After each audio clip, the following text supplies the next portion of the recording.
Today, we've got college, we've got NFL best bets. I've picked myself up off the mat. We're trending in the right direction. I went 1 for 2 last week on college bets. This is one of my worst starts that I've ever had. Finally, I was the first person to put the bets in today for college, so we got a head start there. I don't need it for NFL, apparently, because I'm just so much better at my pro bets than Sean, moron. 1 for 2 last week. I'm currently 3-6 on the season. Sean is cheated his way to a 6-3 with sure. 2-1 last week.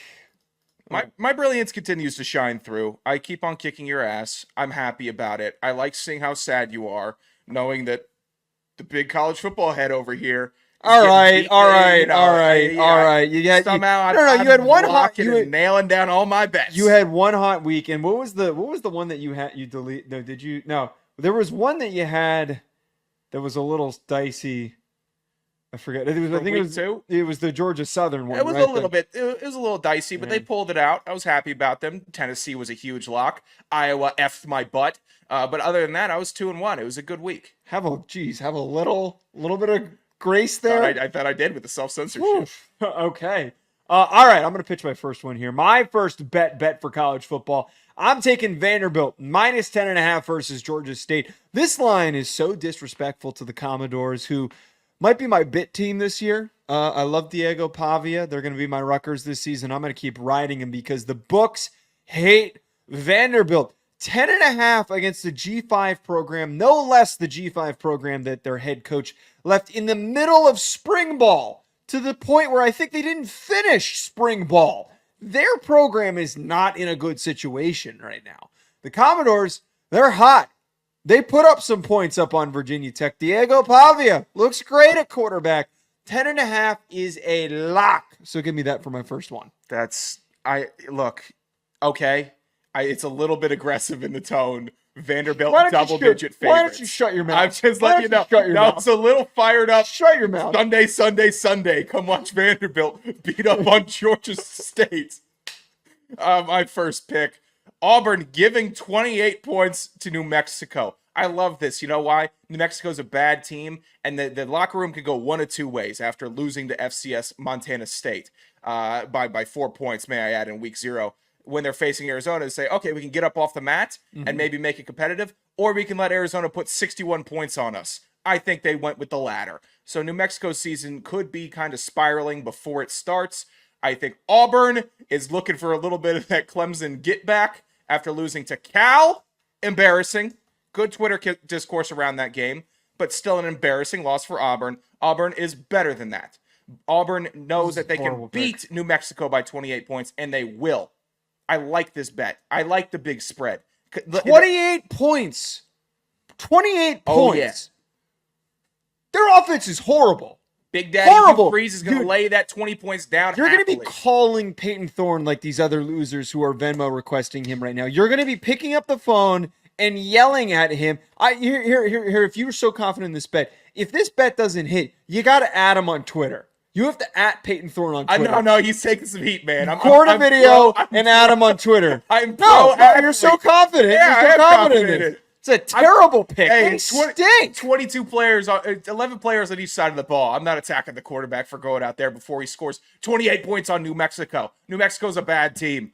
Auburn should be better, and I think that if they want to take themselves seriously this season, as they were pitched to be a serious team, then they cover the 28 in this matchup. They couldn't move the ball against Cal. Why are you sleeping on Cal? This is even.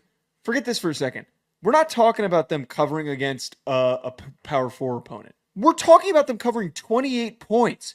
28 points. Down 28 to start the game. They don't have that in their system. They just don't.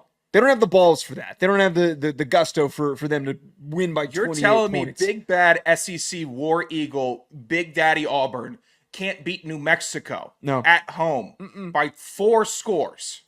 By the way, I appreciate this one weird bit that my friend does. He I forget where it was. Oh God, where were we? I think we were at dinner. And he started going on this tangent, and he was like, you need to demand that Ruffino and Joe, the name of the show, is changed to Joe and Ruffino.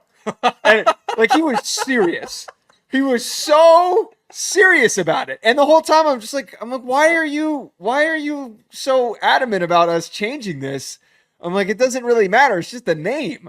And he had a bigger following when we started. I thought that I think Rufino and Joe also flows better. Joe and Rufino. it doesn't. You That never doesn't go flow you go better. last name and then the first name when you're doing a name show. Well, at least you got a unique first name.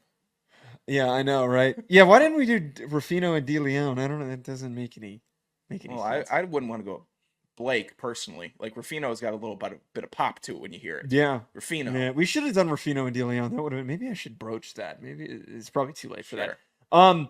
All right, my next pick, Arizona State versus Texas State. This game is on Thursday night at Texas State. I'm taking Arizona State -1.5.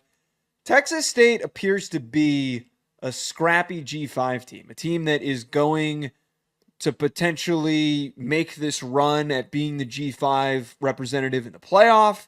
They opened a can of whoop ass on UTSA, which is historically pretty good team led by Jeff Traylor. But man, I cannot help but be impressed by the way that Arizona State played against Mississippi State. I was burned by it last week, and I'm flipping. I love Cam Scattaboo, who's their running back, who had 260 yards against an SEC defense. You tell me he's not going to run wild against Texas State. All they need is 1.5. You tell me they can't win by a field goal? They should be able to win by a field goal. I like that Scatabo, former FCS guy. It's Scattaboo, by the way. Scattaboo? Yeah, Pat. Apparently, the AD reached out Gotcha. to him. Well, I like or the SID. Sorry. I like that Scattaboo came up from the FCS and then just started talking a whole bunch of mess as soon as he got to Arizona State and started bawling the hell out. He's an impressive player. Look, I can see why you're turning for Arizona State. I can't imagine why they're only 1.5 point favorites. That's crazy to me. Maybe I'll have to double check your line. We're early on. No, I placed this bet on DraftKings, so I have. On Bet Online. I placed this bet. You're supposed to shop around. Sure. for good lines. You got just a different bonus that you got there. Yeah. Yeah. Let's go with that. No, I got this at 1.5. I think that there's oftentimes the first month of the season there is the residual preseason bias against teams that were conceived to be bad, and then also some teams that were thought to be way better than they are, like this stupid Auburn -28 against New Mexico. I gotcha. It's fine if you have that kind of a line for I'll show you a good P4 team versus a good G5 team. That's a fine line. Happy for you that you got it. My next line, let's go with a little bit of a dog action here. ODU getting 14.5 versus Virginia Tech. Virginia Tech has already shown this season that they'll play down to an opponent. Also, ODU historically plays like hell against any teams in the Tidewater, any teams in Virginia, any teams in Northern North Carolina. ODU has bloodlust for these teams. It's all the guys on ODU that wanted to go to Virginia Tech. They wanted to go to UNC. They wanted to go to these bigger schools and didn't go there, but they went to ODU. So what do? They rally in Norfolk, and all season long they just circle the games close in vicinity that didn't take them, and they beat the shit out of these teams. They work them over. They don't always win, but it is a battle. ODU getting 14.5 versus a Virginia Tech team that can be suspect. Yeah, I like that line. I like it a lot. Hometown hero pick, apparently. That's what you're going with. I'm from Virginia. I know everybody and everything from Virginia. ODU, here they come. No, terrible pick. I hate That's this pick. a good pick. They've always battled hard against those teams. Bad pick.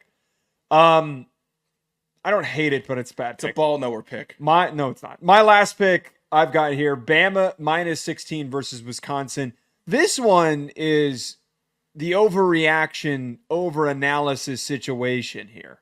There are so many mouth breathers I've seen this week that are just yelling, what's wrong with Alabama? What do we make of Alabama? They were dealing with offensive line injuries against South Florida.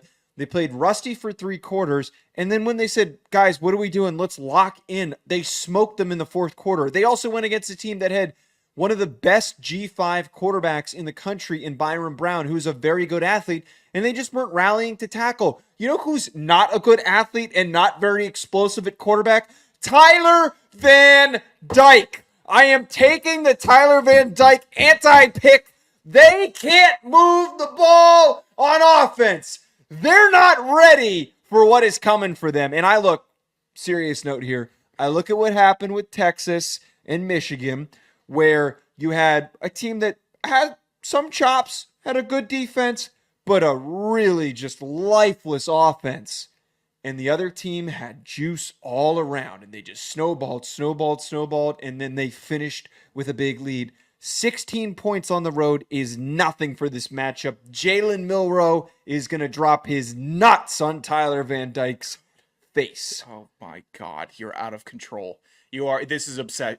This is going to be 3-0 week. This is 3-0 an week. obsession. 3-0 week against this gentleman that is just playing football at his very best. I take it out on him because Miami fans took it out on me when I criticized him last year. Unfair. And then they all started attacking him like weeks later. They all started hating on him. So no, for the scorn and the hatred that I received because of this guy, I'm going to keep delivering it to him. You know what? Thanks. I've got some scorn and hatred in this game. I actually do. I like this pick. I don't like Luke Fickell. I've got some scorn and hatred against him because he made Desmond Ritter look like a guy that could play at the next level. Are you gonna? I swear to God, you better not tail me on this. Stop tailing me, man. Oh, you mean stop winning your bets for you? No. All the bets that you tail me on are the ones that don't hit 2 weeks in. That's worth a bet. Stop tailing me. I just like that we. I faded you to success last week, by the way. Did you really?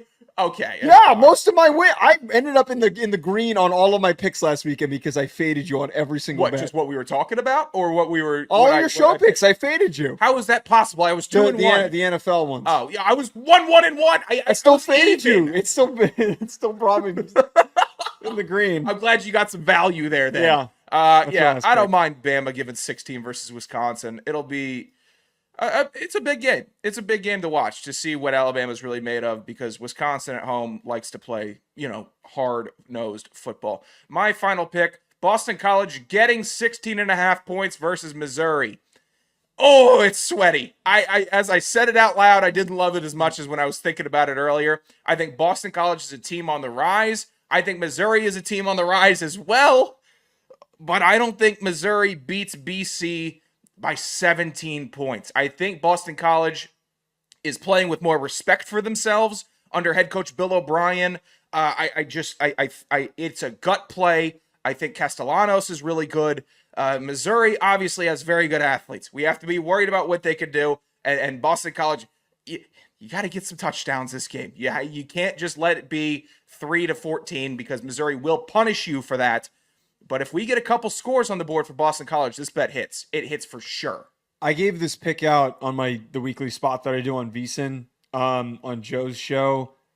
And one of the things that caveats I had with this, I like the pick. I got it at 17, but my only problem with it, there's only two ways that this goes. And I know this is going to sound really dumb. Boston College isn't going to win this, but Boston College is either going to drag Missouri down to their level. Castellanos is going to have a lot of big plays, and he's going to keep it close. Or better athletes at Missouri are just going to prevail, and then in the fourth quarter, they're just going to cover late, and they're going to win by like 21 or 18 or something like just silly enough that it's just over that. I don't know. This one's a little dicey, and I had this pick. This is the only one that I'm not going to give a hard time for. Yeah, I don't think you should. It's a good pick. It's going to win. It's a winning pick. I actually don't like that you like it because of how ice cold you are.